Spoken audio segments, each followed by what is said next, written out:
Good night. Chuggity chug.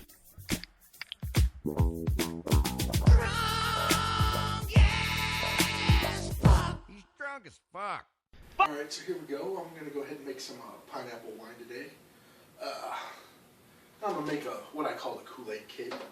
That's just when I use these juices. And I mean, it's simple. You add your ingredients, you add your water, you add your sugar, and you know, it's pretty much a Kool-Aid kit.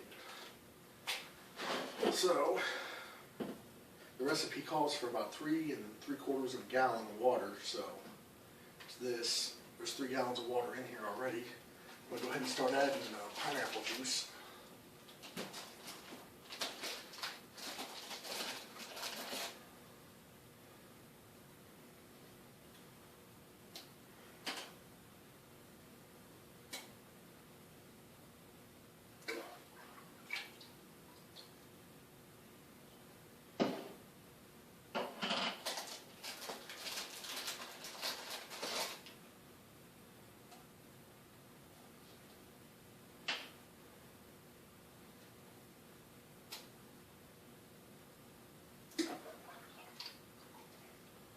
It looks pretty thick.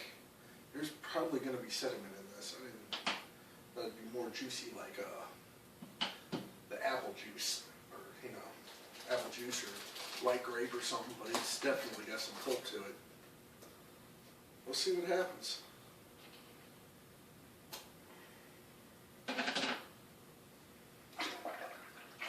I'm gonna pour these out and rinse them all out. With this little bit of water, I'll just take it to cup to cup to cup and then do it all over again. So yeah, once I get done with that. Alright, so I'm back. I went along, put all that stuff in there, it's good to go. So the next thing I'm going to do is go ahead and add all the ingredients, which I have them here. It's going to consist of 1 tablespoon of acid blend, or 3 teaspoons, 1.5 teaspoons of tannin, 6 Camden tablets, and I'm going to go ahead and put a tablespoon and a half of yeast nutrients in it. So let me go ahead and get these things together.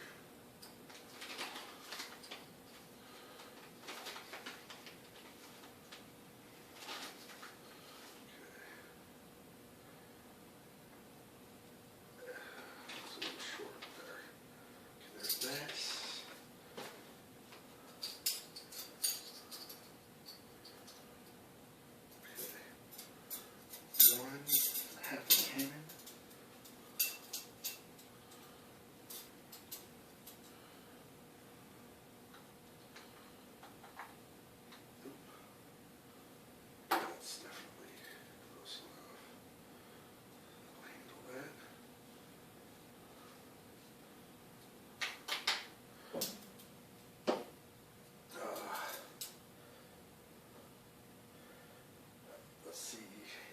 Nutrients, 1.5 of that. And the reason behind this is it's fermented K, it's got a high nitrogen level. With the yeast, I'm going to use the EC1118. It's definitely, in need of nitrogen, so that'll work out well. There's that. And of course, the 6 crushed tannin tablets.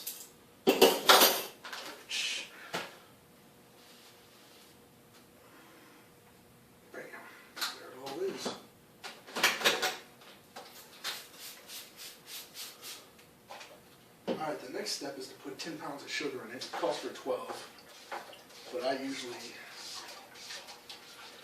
go for 10 and then kind of balance it out from there.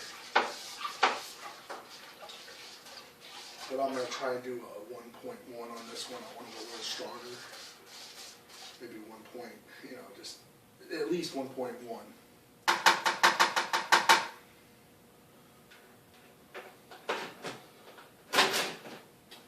So, 10 pounds of sugar.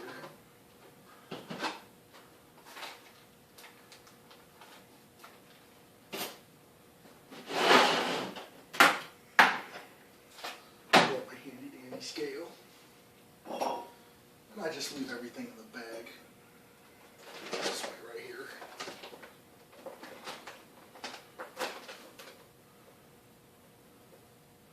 Which it's 11 pounds in the bag. The bag weighs a little something too, so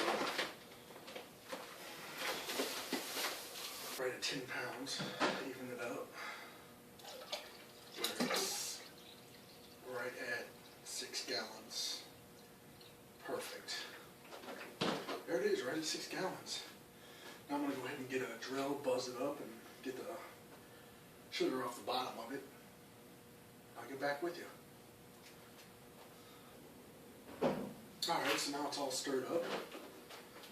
Went ahead and got that all done. It's looking good. I'm pretty pleased with the way it's going to turn out. Okay, right now it's at 62 degrees, so I can't really take a hydrometer reading. It's not going to be real close to being accurate.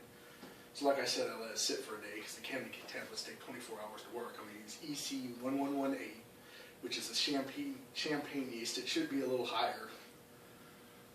And I want a little more potent on this one. This is going to be, more of a summer wine next year. I want it a little stronger. But tonight.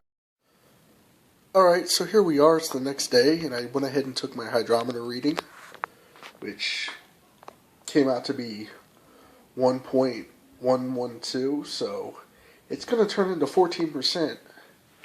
And I've decided to change up my yeast. I was going to use EC1118, but I just happen to have this Red Star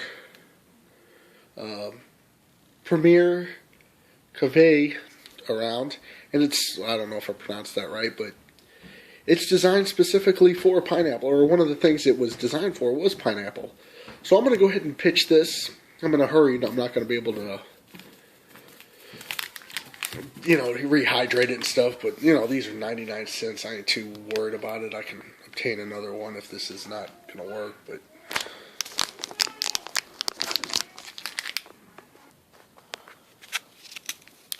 Alright.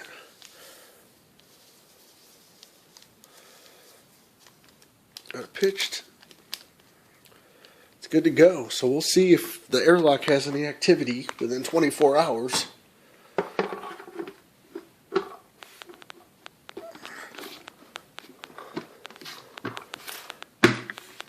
That's as simple as it needs to be. Checked it out. The hydrometer, which it floats.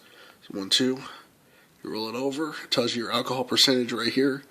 It'll be 14%, so that's a pretty good amount. I had to add a little bit of water to it. It was a little too strong. It's going to come out to be 17, which the yeast goes up to 18, but I don't want it that strong. So that's where I'm at now.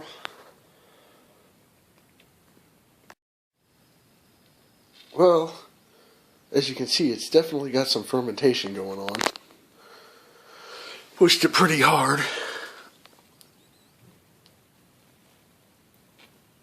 I can hear it hissing around the bottle and stuff.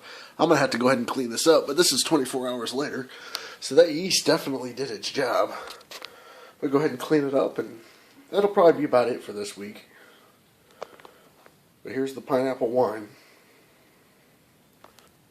And here it is with the bucket open. It's foaming pretty good. I don't know. I'm gonna have to read up on this yeast again to see what's up with it, but I thought it was a low foam. This one's definitely pushing. It's pushing all the pulp out though, so that's alright. But I'm gonna go ahead and, like I said, clean this up, and that'll be it for this week. Well, I'm back. Here it is, 5 minutes after the fact. Of course, I cleaned up the sides and everything, but I think what I'm going to do tonight is just take off the airlock. It's all foam in there. I'll let it do its thing, because I don't think it's going to stop. But this is definitely the right yeast for the job, because it sure is going at it quite aggressively. See, it just don't...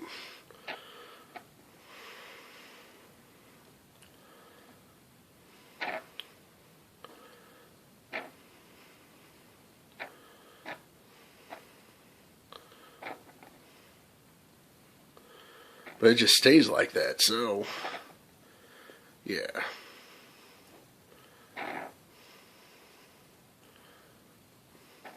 If I keep it on here, these chunks keep clogging up these little holes, so, man, I might find the little S-lock, because maybe it'll let that stuff out a little easier, and I can keep, well, I don't think it matters. If air's just blowing out, it's not going to suck back in.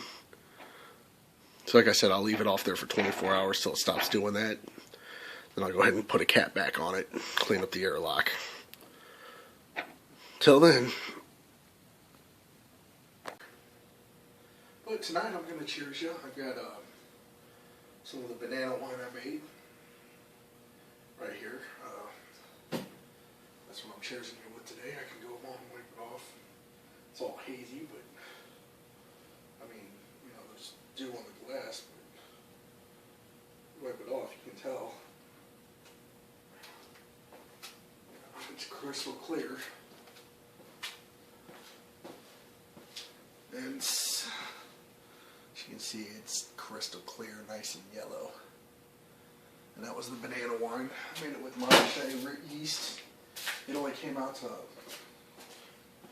10% alcohol by volume, which is fine with me.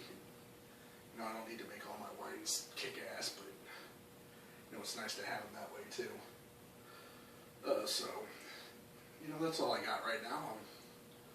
I don't know what wines I'm going to work on in the future, but I've got at least one more carboy I got to fill, so I'll go ahead and do that. I've got some cherry concentrate I might dabble with. You know, make some, you know, half mixed berry, half cherry, give it more of a cherry predominant flavor.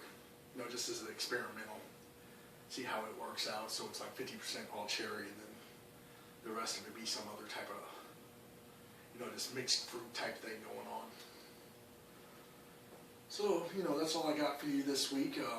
You know, this video is back on schedule, so, you know, I had a problem with my phone, that's why I wasn't putting anything out, but, you know, like I said, once I get all my carboys filled, it's going to be back to racking videos, and it's not like I'm going to put something out every week when it comes down. I mean, I might put, you know, put them out and show you how they're doing, things like that, but, you know, when I've got to request you know, show a bottling video, you know, the last steps, because I don't have one where I show how I do that. So I'm going to go ahead and do that. That's all I got for this week. If you keep viewing, I'll keep brewing. Cheers.